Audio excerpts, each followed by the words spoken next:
Morning, everybody. Welcome to Time with the Bible Live. We're glad that you've joined us. We've been going through the Gospels and looking at different stories about Jesus, different teachings and interactions that he had at different points in his life. Just trying to get to know him a little bit better, trying to become what he wants us to be.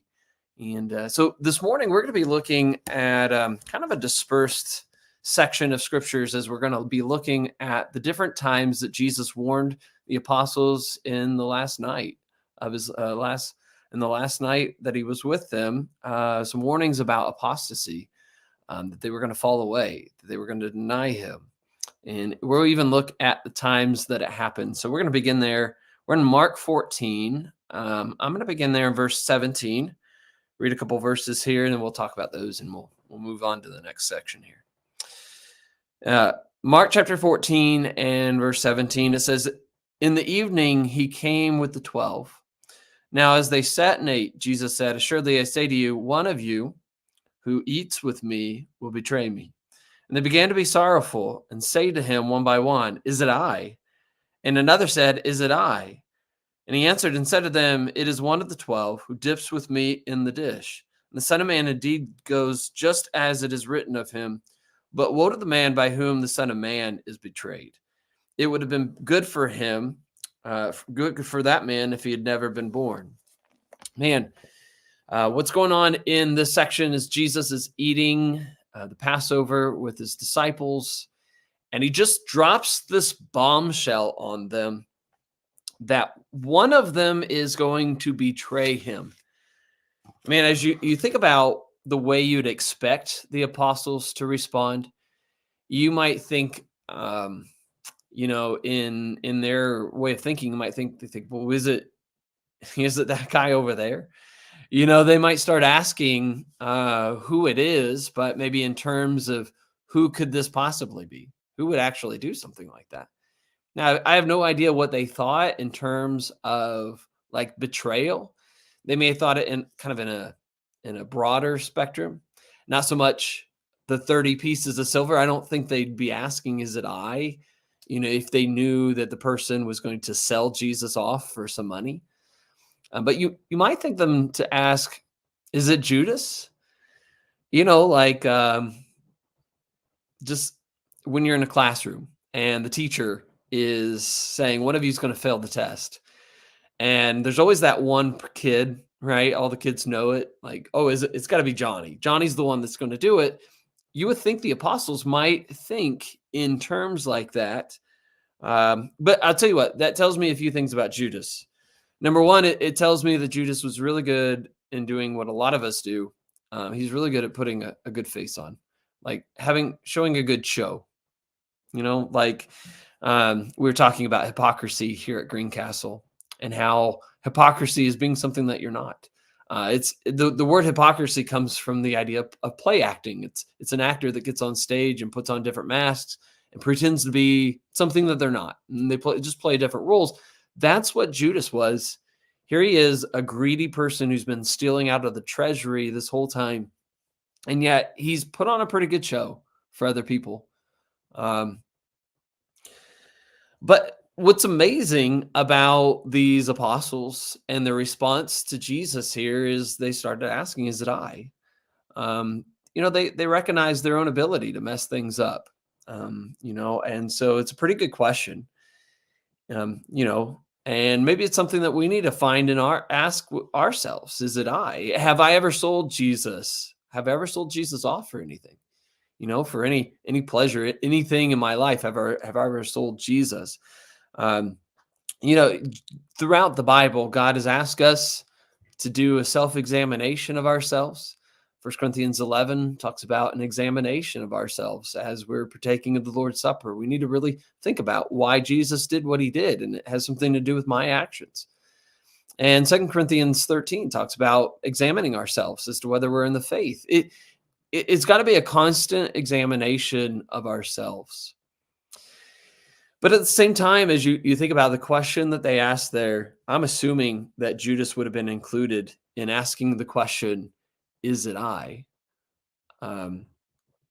Remember, he has already gone to the chief priest. He has already made a plan with them to set up Jesus to where they're gonna arrest him. And I'm not sure if Judas thought, well, he's escaped them before, he's gonna escape them again. I'm not sure what was going through Judas's mind.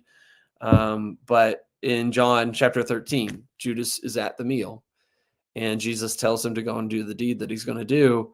And it says none of the apostles really knew what that meant. They thought maybe he was going to go and buy some food for another time, or to give money to the poor or something to that effect. And Judas just was the man who you might say had the poker face.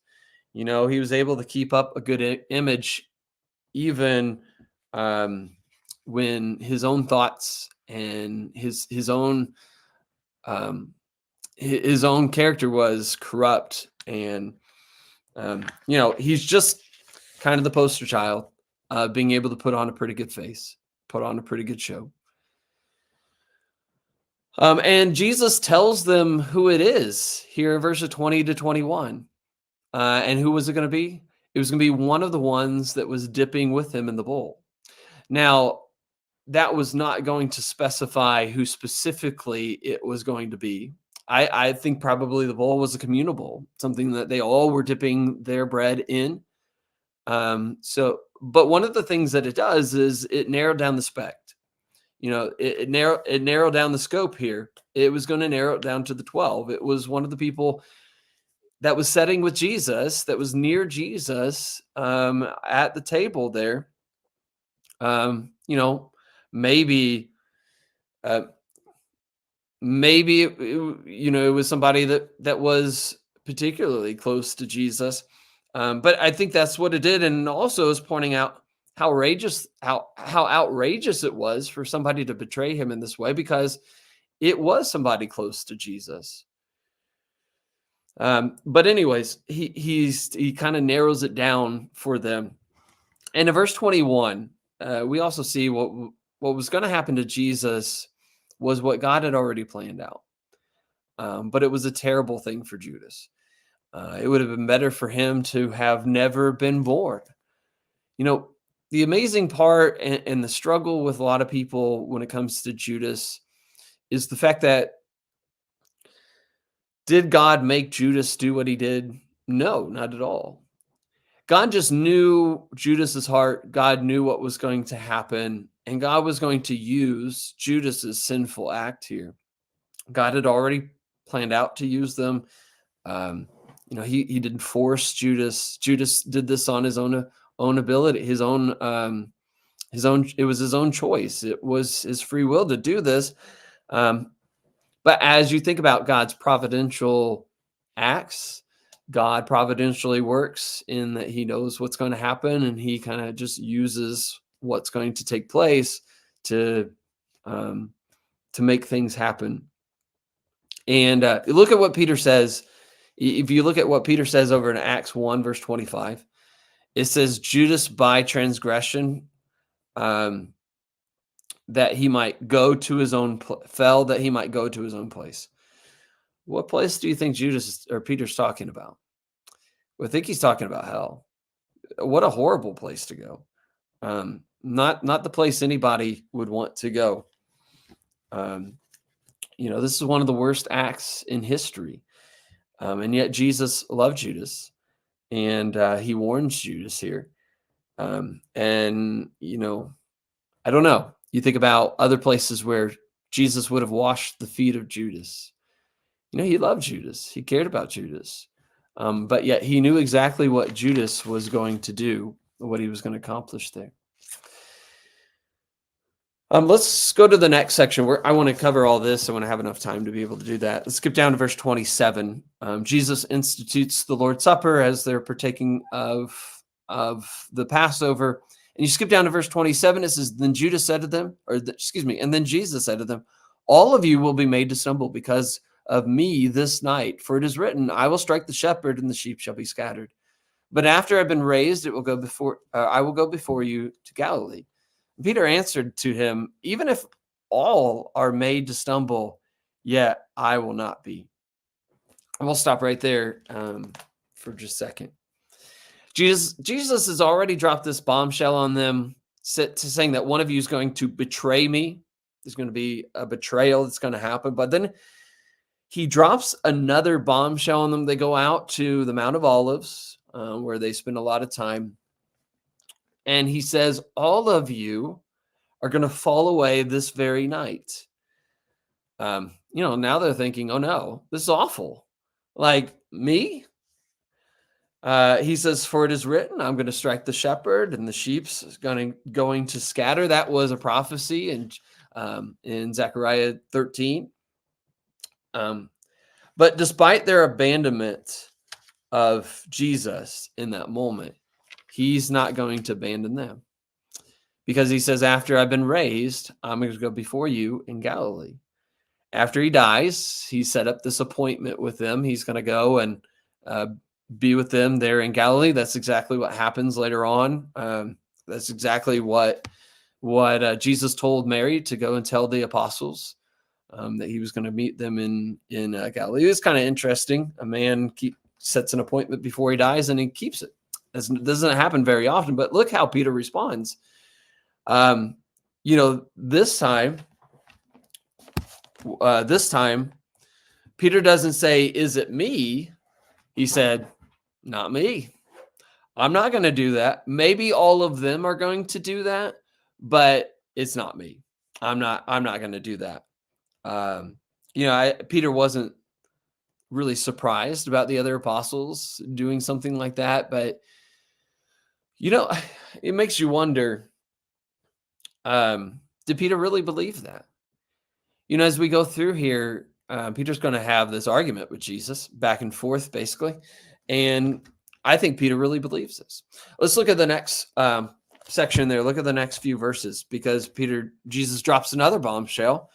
Verse 30, Jesus said to Peter, assuredly, I say to you that today, even this night, before the rooster crows twice, you'll deny me 3 times. But he spoke more vehemently, even if I have to die with you, I will not deny you.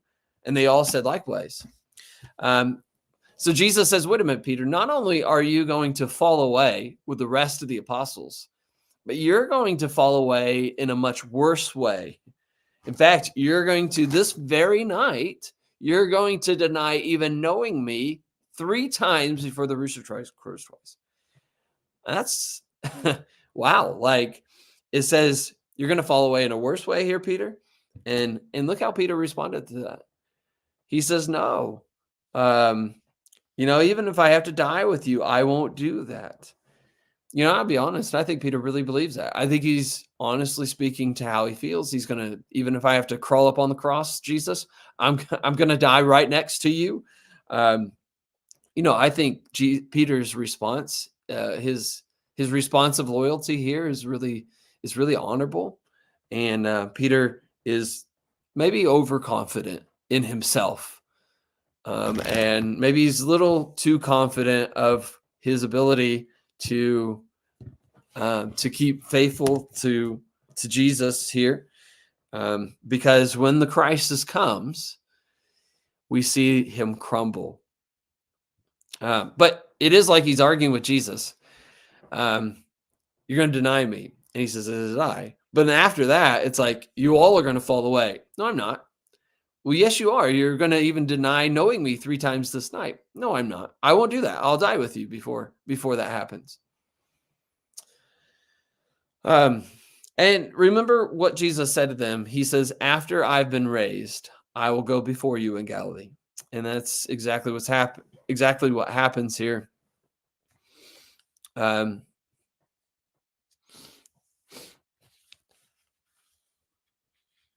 I think it's Peter's overconfidence here.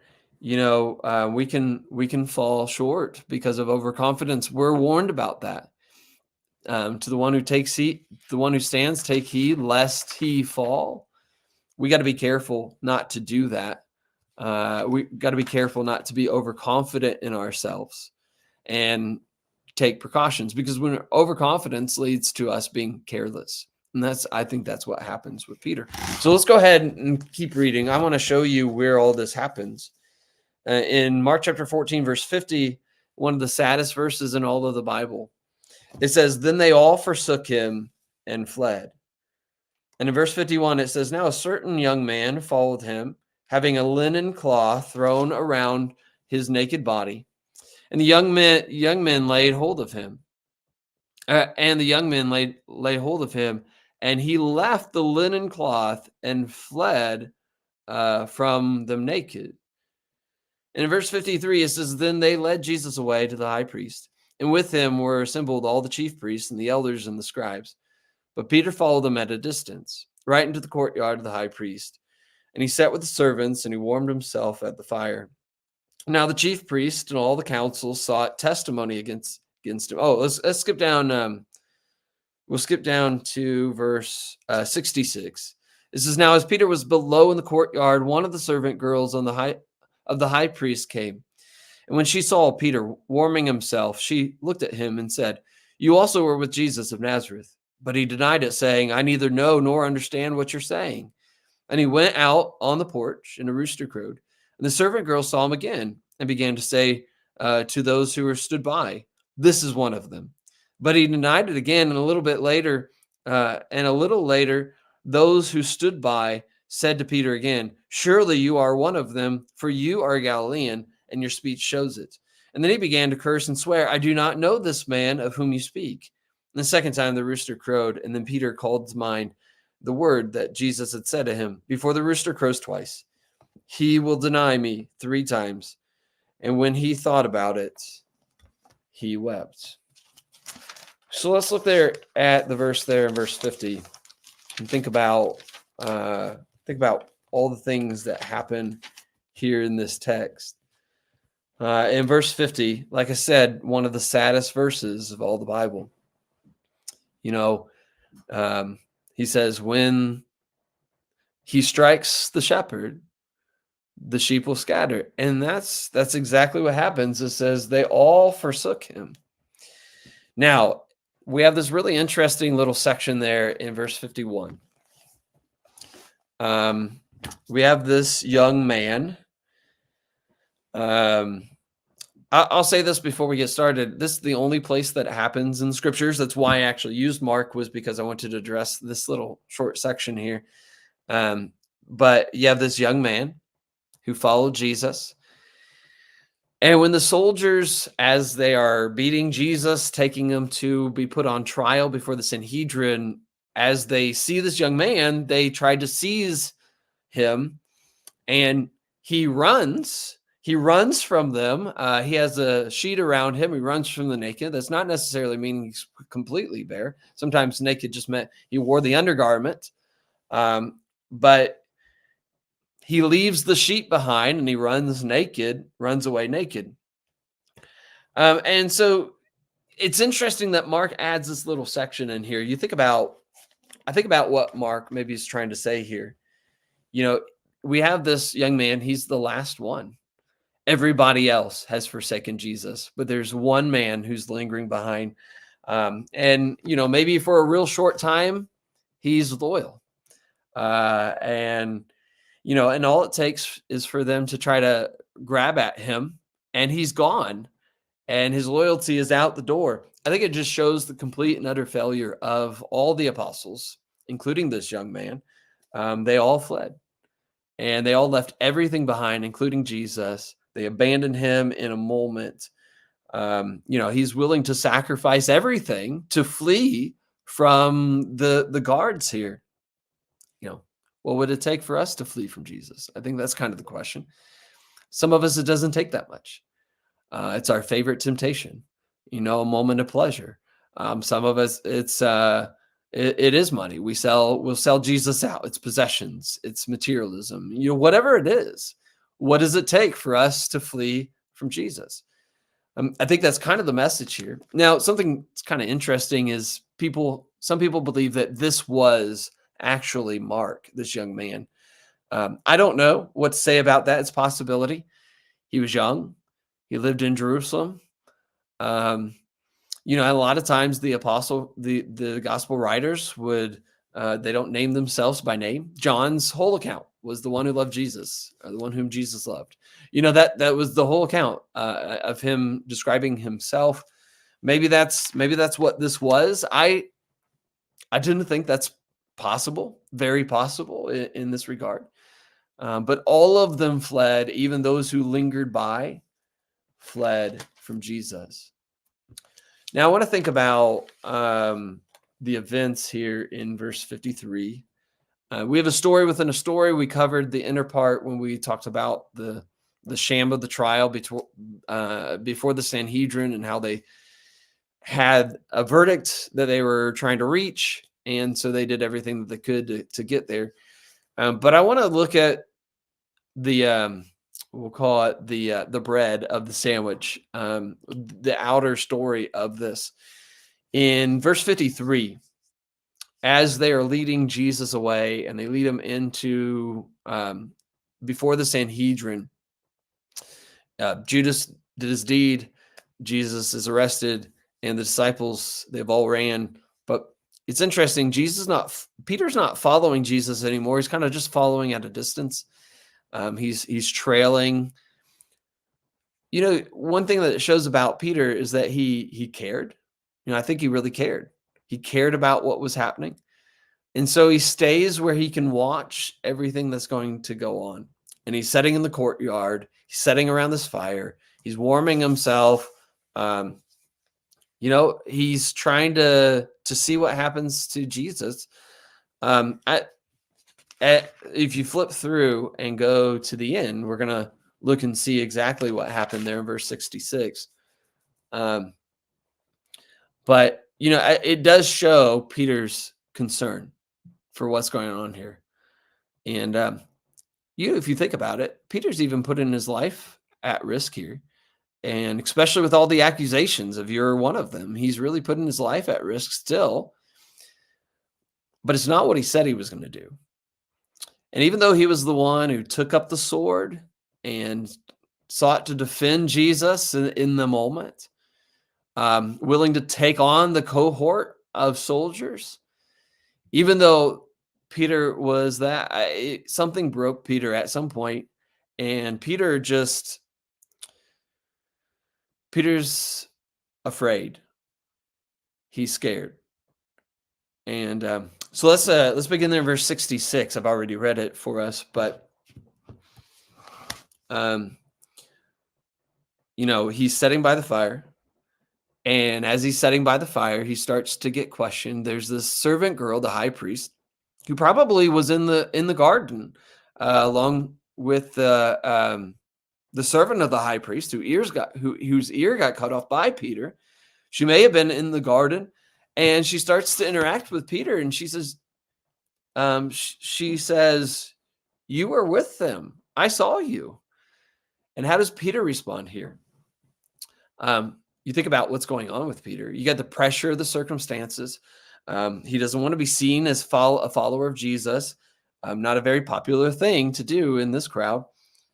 But how does he respond? He says, "I don't know what you're talking about. I have no idea what you're saying here." Is he directly lying about it? Well, I don't know. You might be able to argue that he wasn't directly lying. He was just trying to, throw off the accusation. But it was deceptive. It was certainly a lie. He knew exactly what she was talking about. There's some things about Peter I think we need to understand. Number one, Peter had promised Jesus that he was going to die with him, and they took up the sword and he fought. But now he is sitting around a fire, and sometimes you're really strong in the big fights, but sometimes you're really weak in the small ones. And I think that's Peter at times. Peter's really strong when the big fights are coming, but when it comes to the smaller ones, he really struggles. And that's with us too. Man, we stand up for God, but then we turn around and we're struggling with our favorite sin. We're alone, and we're struggling with doing things we shouldn't do. And that's kind of Peter in this, but also Peter struggles to be a man pleaser. just throughout Scripture. That's kind of who he is. He's eating with the Gentiles in Galatians chapter 2, and he's sticking up for the Gentiles in Acts 11. But then the Jews come out to visit him, and he's afraid of them, and he stops eating with the Gentiles. Acts like they're beneath him. And then we see that here in this, he's kind of want to gratify the crowd. Again, it's not a very popular thing to be seen as one of Jesus's followers during this time. But then he goes from the fire, and then it says he goes to, he relocates himself. He goes to the porch, and the servant girl sees him again and says, "You're one of them." And Peter denies it. This time it says he denied it. But then in verse 70, the last part, in verse 70, the crowd starts to say something to him. It says, and a little later, those who stood by said to Peter, "Surely you're one of them, for you're a Galilean." How did they know that he was a Galilean? His speech betrayed him. They heard the accent. The more he spoke, the more he denied Jesus, the more it confirmed the fact that he was from Galilee, and that he was a follower of Jesus. And so how did he deny Jesus this time? It says he cursed and he swore. Now, let's not get those mixed up with the way that we use those terms. We say cursing and swearing is, saying 4-letter words. That's not what he's doing. He's swearing upon things, like they used to do back then. I swear upon heaven and earth. I swear upon God. What a horrible thing to say. I swear upon God that I don't know his son. I don't know this man. What an awful thing to say and have to live with if you're Peter, to know that you swore upon God and his creation that you didn't know your creator. You didn't know Jesus. Peter the rock becomes the sand in this moment, and he just crumbles into a million pieces. You think about the process of Peter in this section. What led to Peter denying Jesus? His overconfidence. When Jesus says you're all going to stumble, he says, "Is it me?" And when Jesus says you're going to deny me, he says, "Not me. Not going to happen. Not going to do it." And so his confidence leads to trusting himself, which leads to him betraying Jesus, denying him 3 times. And it all happens within a matter of a few hours. Doesn't take long for Peter to fall into apostasy here. You think about everything that we know about Peter and everything that Peter becomes. Jesus will work very carefully. Later on in Galilee, when they're fishing, Jesus will show up on the shore and he'll ask him 3 times, "Do you love me?" And 3 times Peter says, "You know that I love you." He says, "Feed my sheep." And in Luke 22, Jesus told Peter, he says, "I prayed for you. Satan's asked to sift you as wheat, but I have prayed for you. And when you return, strengthen the brethren." That Jesus says, "I've still got work for you to do, Peter." And then you think about what happens between this time and just a few days later, 40 days later, he stands before the crowd in Acts 2, and he's one of the main speakers in preaching the first gospel sermon. Peter does amazing things. The first half of the book of Acts is all about Peter and what Peter does in the kingdom. Peter does amazing things. Peter messed up big time, but God still used him, and God still had work for him to do. You think about this last moment. I didn't mention this in verse 72. It says, "And when he thought about it, he wept." Luke's account adds the fact that Jesus looked over at him. And I can imagine Jesus knew what Peter was going to do. But Jesus loved Peter. Jesus loved Peter despite his betrayal here, despite his denial of even knowing him. Jesus loved Peter. we mess up in our lives, but God can still use us. He still has work for us to do. And I think that's an encouraging lesson for us to take from such a sad moment in the history of man. I hope that's helpful for you. All that is a lot of things for us to study and meditate on and think about. But I hope it helps you throughout your week this week. And hope everybody, thank you for joining, everybody. I'm glad that you're here. If you didn't get to watch the rest of this, you jumped in halfway, make sure to go back and watch the beginning. But I appreciate everybody being on, and everybody have a great day, and God bless.